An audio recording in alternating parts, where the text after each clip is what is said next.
মাদ্রাসাটা করেছে all India Sunnatul জামাতের ওলামা হজরতরা। আর যাদের সবসময় স্টাম্প দেওয়া হচ্ছে ফুরফুরা শরীফ থেকে কয়েকটা ভণ্ড পীরজাদা, কয়েকটা ভণ্ড পীরজাদা বললাম, সব নয়। মনে রাখবেন ফুরফুরায় হাক্কানি আল্লাহর ওলি আছে না নাই? আছে না নাই? ফুরফুরায় হাক্কানি পীরজাদা আছে। সব খারাপ বলাটা কিন্তু ভুল হবে। হাক্কানি পীর সাহেব পীরজাদা আছে, তারা ইজ্জতের দিকে লক্ষ্য করে মুখে তারা তালা মেরে রেখেছে। কেন? এই কয়েকটা ভণ্ড পীরজাদা সব সময় যে এই হাক্কানি যারা পীরজাদা পীর সাহেব আছে, এদের ছোট বড় করে কথাবার্তারা যে এমনকি মুখের ভাষা এমন ইউজ করে যে এই ইজ্জতের দিকে লক্ষ্য করে ওই হাক্কানি কিছু পীরজাদা পীর সাহেব ফুরফুরায় আছে, তারা মুখটাকে বন্ধ করে রেখেছে। কোন দিকে খেয়াল করে?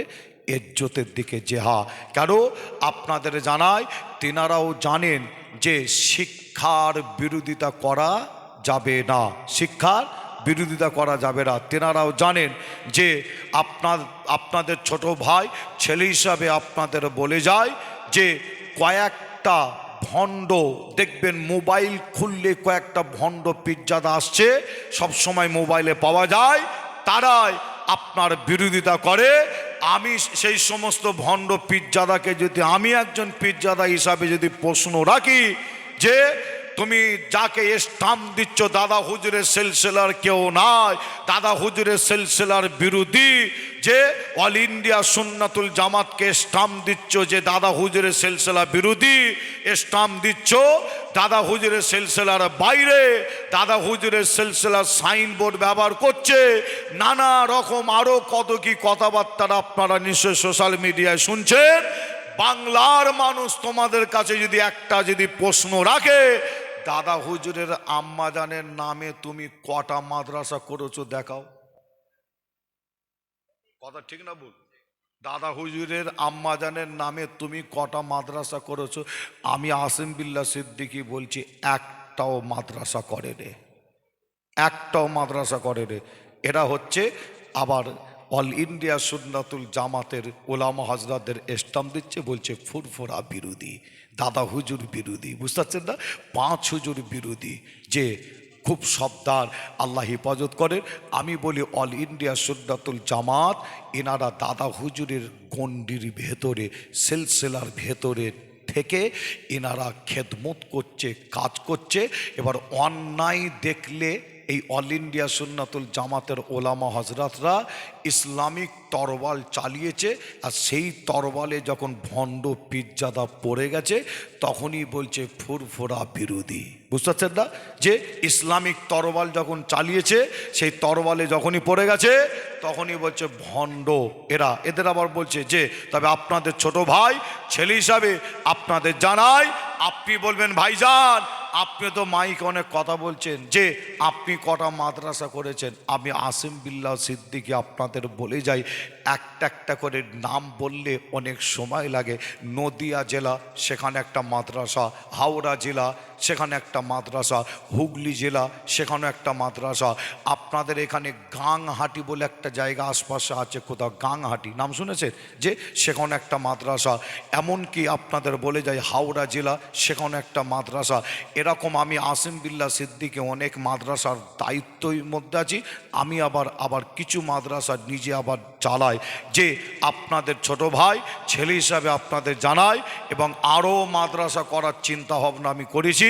ফুরফুরায় একটা উন্নত মানের, বড় একটা উন্নত মানের মাদ্রাসা করার চিন্তা ভাবনা করেছি। তবে এতটুকুন বলে যায় যে ভালো যিনারা মাদ্রাসার কাজে, যিনারা সব সময় মাদ্রাসা শিক্ষা নিয়ে চিন্তা করে, যে তিনাদের সাথে ওঠা বসা করলে তার মাথায় কি ঘোরে, সেটাও ঘোরে, কি ঘোরে না? যে যারা শিক্ষালে চিন্তা করে যে আপনি ওই ব্যক্তির সাথে ওঠা বসা করবেন, দেখবেন আপনারও মাথায় ঘুরবে কি করে আমি একটা শিক্ষা বা প্রতিষ্ঠান তৈরি করতে পারি। ঠিক না ভুল? যে আর এই ভণ্ড পীরজাদার পাল্লায় আবার কটা বক্তা আবার পড়েছে। বক্তা বুঝেন তো নাকি? আপনার ভণ্ড পীরজাদার আবার পাল্লায় আবার কটা বক্তা পড়েছে। হ্যাঁ, আপনাদের বলে যাই সেও ভণ্ড আর এও ভণ্ড হয়েছে, ভণ্ড হয়ে মানুষের ইমানকে ধ্বংস করছে। যে এদের থেকে আপনাকে আমাকে সাবধান হতে হবে। তবে আমি আসিম বিল্লাহ আলোচনা করতে করতে এতটা দূরে চলে এলাম, আলোচনা করতে করতে এতটা দূরে চলে এলাম কোথায়, যে আপনারা এখানে যত ভাই চাচা আপনারাও আল্লাহকে ভয় করেন, আপনারা প্রত্যেকেই আলেম। একবার জোরে বলুন সুবহানাল্লাহ। আমি আপনাদের কাছে জিজ্ঞাসা করেছিলাম মাদ্রাসা বলে একটা জায়গা আছে কিনা, তাই তো নাকি? যে আপনারা বলেছেন হ্যাঁ মাদ্রাসা আছে, কিন্তু আমি আপনাদের কাছে যদি জানতে চাই ওই মাদ্রাসায় কি শিক্ষা দেওয়া হয়, আপনারা উত্তর দেবেন আমি জানি। আপনারা বলেন মাদ্রাসায় কোরআন হাদিসের, দ্বীন ইসলামের, সারা শরিয়াতের শিক্ষা দেওয়া হয়। আর মাদ্রাসায় যারা পড়াশোনা করে আপনাদের বলে যায় 10 বছর, 20 বছর, 30 বছর, এই 30 বছর পড়ার পরে একজন আলেম হয়। আর সেই আলেমকে আপনারা দাওয়াত করে এনেছেন আপনাদের এই গ্রামে। দেখেন আপনাদের আমি আলেম বললাম কিভাবে, আপনারা আলেম হলেন কিভাবে?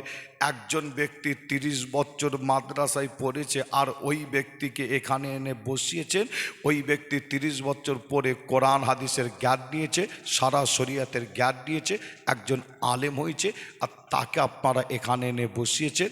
আর সেই আলেম আপনাদের কাছে ওয়াজ নসিহত করতে করতে কোরআনের কথা, দ্বীনের কথা, সারা শরিয়াতের কথা আপনাদের কাছে তুলে ধরেছে। দেখেন আপনাদের আলেম বললাম কিভাবে। আপনি আবার এরকম মজলিসে বসে আলেমটার মুখ থেকে কোরআন হাদিসের কথা শুনে ওই কথাগুলো নিয়ে যদি আপনি দিল ও দেমাকে ফেলে যদি শিক্ষা নেন, আপনিও হবেন একজন আলেম।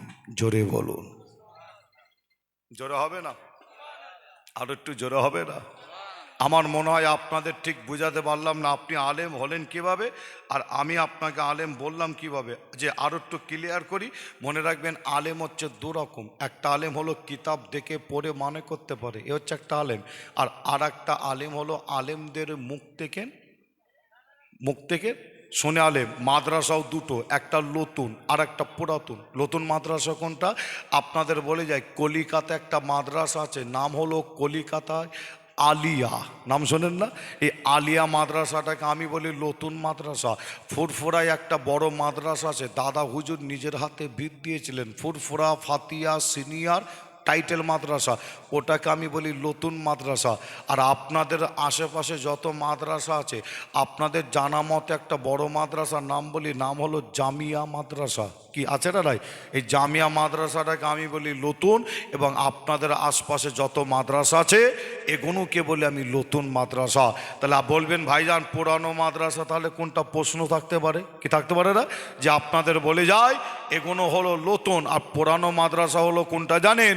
আজকে আপনারা সকলে মিলে যে জায়গাটায় এসে বসেছেন, মনে রাখবেন এটা হচ্ছে একটা মাদ্রাসা। মাদ্রাসা শুধু মাদ্রাসা নয়, এটাই হচ্ছে অনেক অনেক অনেক অনেক পুরাতন মাদ্রাসা। আর এই মাদ্রাসায় বসে আলেম ওলামার মুখ থেকে কোরআন হাদিসের কথা শুনে, দ্বীন ইসলামের কথা শুনে, সারা শরিয়াতের কথা শুনে, হক কথা শুনে, ওই কথাগুলো নিয়ে যদি আবার দিল ও দেমাকে ফেলে যদি আপনি শিক্ষা নেন, আপনিও হবেন একজন আলেম। জোরে বলুন, আরো জোরে হবে না? তবে আপনাদের এই থানাটার একটা নাম শুনেছি, থানাটার নাম হলো বাদুরিয়া থানা। এই বাদুরিয়া থানার যুবকদের একটা নাম আছে, কি নাম? বাদুরিয়া থানার যুবকেরা নাকি মাশাল্লাহ বড় বড় আলেম, যুবকদের নাম আছে। বিশেষ করে আপনাদের এই গ্রামের পাড়ার নাম আছে, বুঝতে পারছেন না? হ্যাঁ, ভালো নাম আছে। কি নাম? যে যুবকেরা নাকি মাশাল্লাহ বড় বড় আলেম। বলে ভাইজান একটা গিয়ে খালি প্রশ্ন রাখবেন, দেখবেন সঙ্গে সঙ্গে উত্তর আপনি পাবেন। একটা প্রশ্ন। তবে মুরব্বী চাচাদের কথা আমি বলছি না, যে মুরব্বী মা বোনেদের কথা বলছি না। তার কারণ হলো এই মুরব্বীদের নিয়ে আমি বেশি চিন্তা করি না, বেশি ভাবি না। আমি বেশি ভাবি যুবকদের নিয়ে, বেশি ভাবি চিন্তা করি, মুরব্বীদের নিয়ে বেশি ভাবি না। তার কারণ আছে একটা। কি কারণ? এই মুরব্বী বয়স্করা এনারা কিন্তু জান্নাতে যাবে না। জান্নাতে যাবে কারা? জওয়ান যুবকেরা যাবে জান্নাতে। একবার জোরে বলুন, আরো জোরে হবে না? এখানে যারা মুরব্বী চাচা আছেন সুবহানাল্লাহ দিয়েছেন বলে মনে হয়, আমার মনে হয় দেয় নাই, তাই তো নাকি?